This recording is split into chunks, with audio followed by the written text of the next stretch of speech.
लड़के को एक रोबोट मिला। जब उसने उसे चालू किया तो वो हैरान रह गया, क्योंकि उसका रोबोट दूसरों से बिल्कुल अलग था। वो दिखने में बहुत बेवकूफ सा लग रहा था, लेकिन फिर भी लड़का बहुत खुश था, क्योंकि आखिरकार अब उसके पास भी एक रोबोट था। इस रोबोट में सारे फंक्शन थे और ये एक क्लिक में अपनी स्किन भी बदल सकता था। बाकी सभी बच्चों के पास पहले से एक एक रोबोट था, बस उसी के पास नहीं था, क्योंकि उसके परिवार की आर्थिक हालत ठीक नहीं थी। इसी वजह से स्कूल में वो बाहरी बन गया था और बाकी बच्चे उसे अपने साथ शामिल नहीं करते थे। तो उसके जन्मदिन पर उसके पिता ने उसे एक रोबोट गिफ्ट किया। लड़का बहुत उत्साहित था और अगले दिन वह उसे स्कूल ले जाकर सबको दिखाना चाहता था। लेकिन जैसे ही वो घर से निकला, उसे एक कार ने टक्कर मार दी। उसने बड़ी मुश्किल से रोबोट को बाहर निकाला, लेकिन उसकी बैटरी खत्म हो गई थी, इसलिए वो उसे घर पर ही छोड़ गया। स्कूल से वापस आने के बाद वो दौड़कर घर आया। जब उसने दरवाजा खोला तो देखा कि पूरा कमरा बिखरा पड़ा था। रसोई में जाकर उसने देखा कि उसकी दादी उस रोबोट के साथ डांस कर रही थी।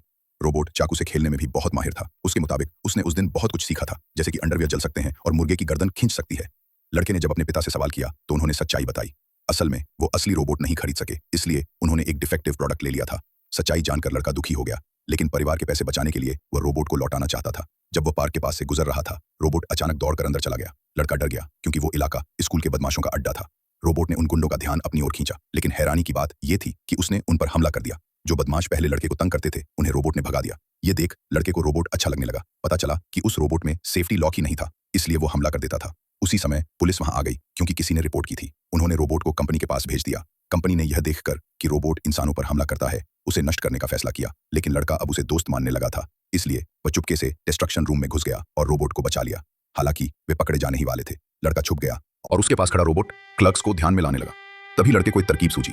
उसने बंद पड़े रोबोट को क्लर्क को सौंप दिया और खुद स्कूल बैग में छिप गया। लड़का बहुत खुश था और उसने रोबोट को एक प्यारा सा नाम भी दिया। लेकिन उसे डर था कि रोबोट फिर कोई परेशानी न कर दे, इसलिए उसने उसे सिखाना शुरू किया कि एक अच्छा दोस्त कैसे बना जाता है। इस दौरान लड़के ने बहुत अच्छा समय बिताया, लेकिन अगले ही पल रोबोट पहाड़ी से लुढ़क गया और एक सहपाठी के स्विमिंग पूल में गिर पड़ा।